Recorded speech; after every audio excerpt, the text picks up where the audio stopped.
Hello, everyone. So recently I've been getting a bunch of questions about, how you should buy a house and what you should look for when you're buying a house. So thought I'd make this video today to, clear up a few different questions about, what you should be looking for when you buy a house. Now, basically, there's about 8, basic steps when it comes to buying a house. Of course, there's always like subcategories to each one of those steps. There's 8, general steps, and I have them, listed here below. It's review your credit, get a pre-approval from a lender. What do you want in a house? Go and searching for houses. Then eventually making an offer on a house and reacting to any counteroffer on the house. Then going through the inspections, the appraisal, and then eventually settlement and owning the house. So just break down each category, of each step. So I guess when it comes to looking over your credit, your credit obviously has to be, pretty decent to buy a house. It doesn't have to be great, but, it has to be typically above about a 620 to buy a house to get approved for a lender. But, there's terms on that loan, and you're going to get a pretty high interest rate. So you typically want some, get above about a 680 to a 720 or above. That'll get you the best terms, best interest rate that that's currently out there. It's typically something like that. Of course, you can just do this on your own. Before you speak to a lender, just check your credit score online. Tons of credit cards do it for you for free every month or every week. Credit Karma, it's a great service. I use it all the time, where you can get a great, feel of what your credit is and what's affecting your credit. Because there's many things that will affect your credit. In terms of what your score currently is, what's the biggest thing that's currently affecting your credit? Some things you think may be affecting your credit really are not affecting it too much. So if you need to fix your credit, there's many different things you can do to get that fixed, which will be it's actually coming in a later video to explain to you about what's in your credit and how you can do it to fix it. I just want to focus on just the buying steps to a house in this video here. So after you look at your credit, if you think it's good enough, to get that house, typically what you want to do next is go ahead and speak to a lender. That way they'll go over different kinds of loan programs that they currently have. This is where you get a pre-approval letter too. After you provide them with your information, like your income, your employment. They'll pull your credit as well, but at least there'll be no surprises, because when they give you a pre-approval, they're going to give a hard pull on your credit. And if it's not, if your credit's not good enough because you didn't check it beforehand, you're just going to have an inquiry on your credit now, and there's, no benefit to getting that inquiry. You're not obtaining any credit. So it's just, an inquiry on your credit report without any benefit to you. So that's why it's key to review your credit, ahead of time before speaking to a lender. That way when they do that hard pull on your credit to give you the pre-approval letter, that you're gonna, that's not gonna stop you from getting the pre-approval letter. That's something ahead of time.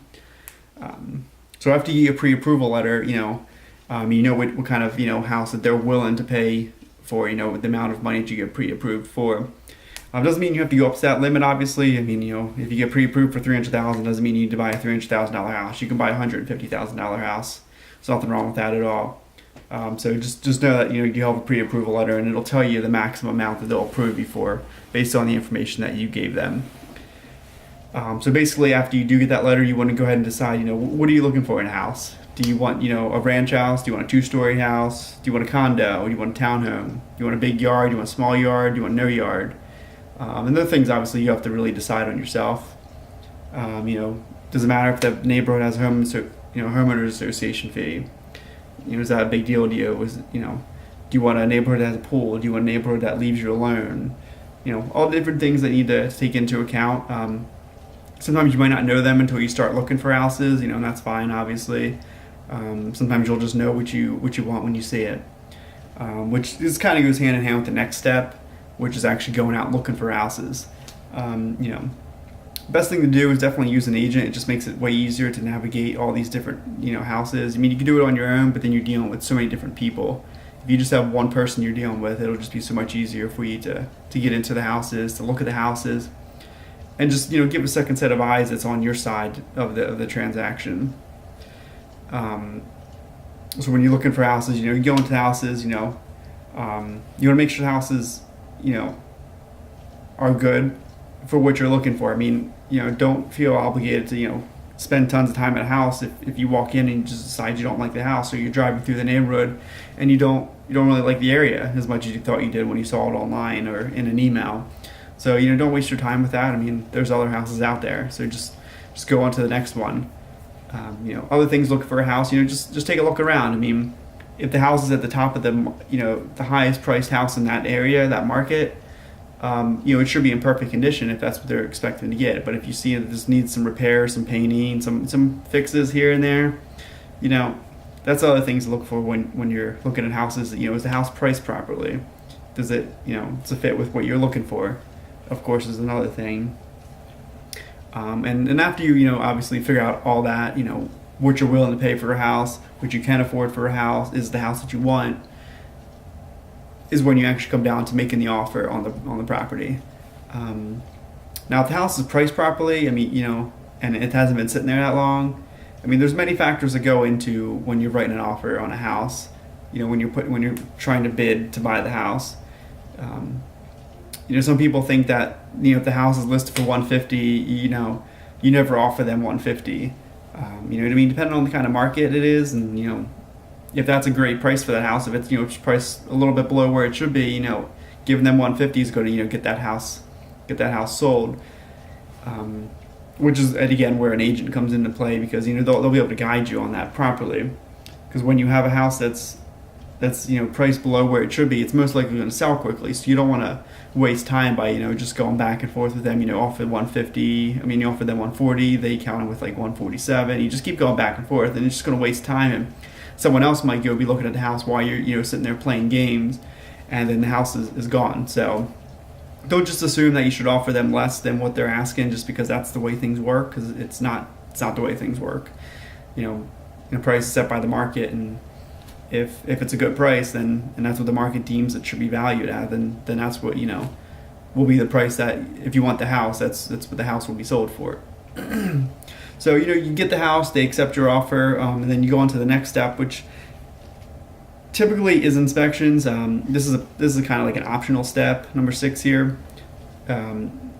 Sometimes you negotiate, when you're going back and forth with negotiations, you decide you'll give up inspections because the house, when you took a look at it, looked perfectly conditioned. So you think there's not going to be problems with an inspection. That's something that you would discuss with your agent, whether you have one or not. But things that will come up in an inspection.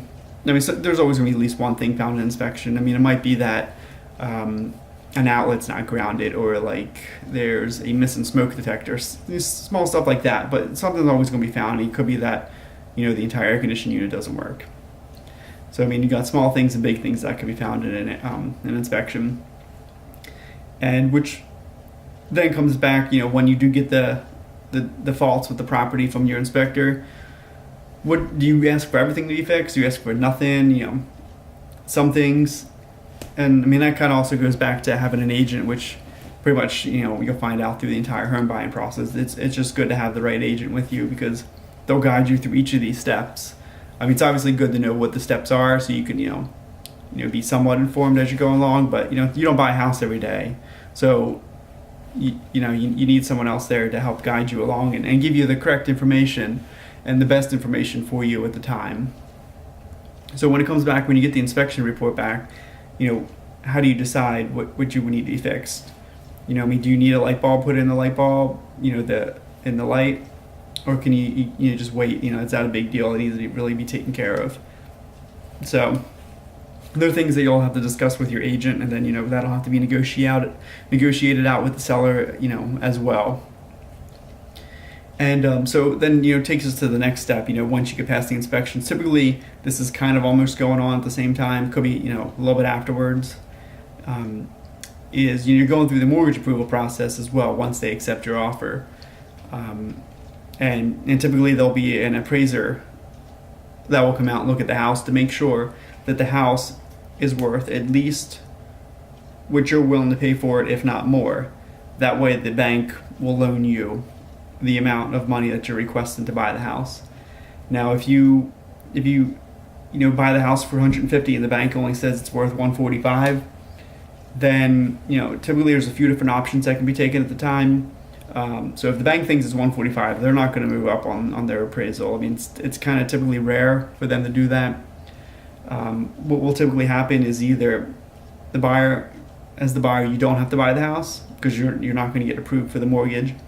You'll have to put $5,000 more down to cover the difference in the 145 to 150. You'll have to have the seller agree to lower the price to 145, or some combinations of that. So you can agree to lower the price to $147,000, $147,500, maybe split the middle or something. Then you pay just $2,500 more down for your down payment. It could be split some other way. I mean, there's many different ways to come in there, but there's like a, I guess, a saying out there, but basically a house needs to be sold twice, once to a buyer and second time to a bank. So that's where the appraisal comes into play. And I mean, definitely can hold up an entire transaction. It can make a transaction fall apart. It can make somebody not get approved for financing because of that. So I mean, that's definitely another step in the process. As a buyer, you really don't have too much control over that. It's just you need to know up front, what your options would be if for some reason the house isn't going to appraise for what you're willing to pay for it.